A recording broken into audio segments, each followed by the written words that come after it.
గత కొంతకాలంగా భారత క్రికెట్లో రోహిత్ శర్మ, విరాట్ కోహ్లీ గురించి జరుగుతున్న చర్చ మరెవరి గురించి జరగడం లేదు. ఎన్నో ఏళ్లుగా పరుగుల వరద పారిస్తూ రికార్డుల మోత మోగించిన వీళ్ళిద్దరూ ఇప్పుడు పేలవ ఫామ్తో సతమతమవుతున్నారు.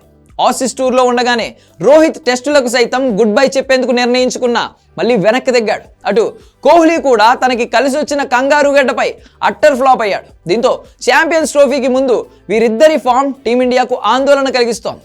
దేశవాళీ క్రికెట్ బరిలో దిగినప్పటికీ రోహిత్, కోహ్లీ టచ్లోకి రాలేదు.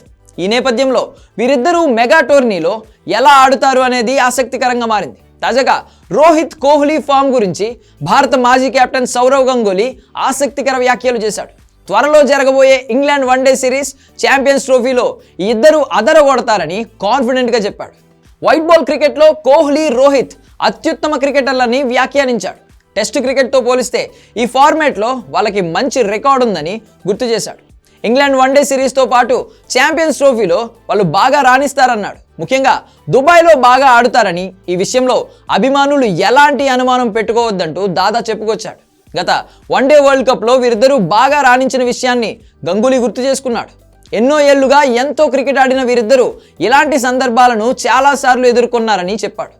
కోహ్లీ ప్రపంచంలోనే బెస్ట్ వైట్ బాల్ ప్లేయర్ అని, మెగా టోర్నీ కండిషన్స్లో అతడు పరుగులు చేస్తాడని ధీమా వ్యక్తం చేశాడు. ఇక రోహిత్ కూడా వైట్ బాల్ క్రికెట్లో అద్భుతంగా ఆడుతాడని, ఛాంపియన్స్ ట్రోఫీలో పూర్తి భిన్నమైన రోహిత్ని మీరు చూస్తారు అని చెప్పాడు.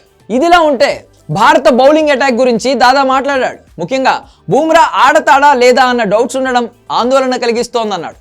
మన బౌలింగ్లో అతను ఎంత కీలక ఆటగాడో అందరికీ తెలుసన్నాడు.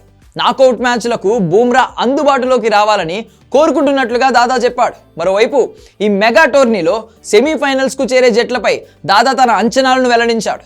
Bharat, Australia, England, south Africa జట్లు బలంగా ఉన్నాయన్నాడు. హోమ్ కండిషన్స్లో ఆడుతున్న పాకిస్తాన్ను తక్కువ అంచనా వేయలేమని దాదా చెప్పుకొచ్చాడు.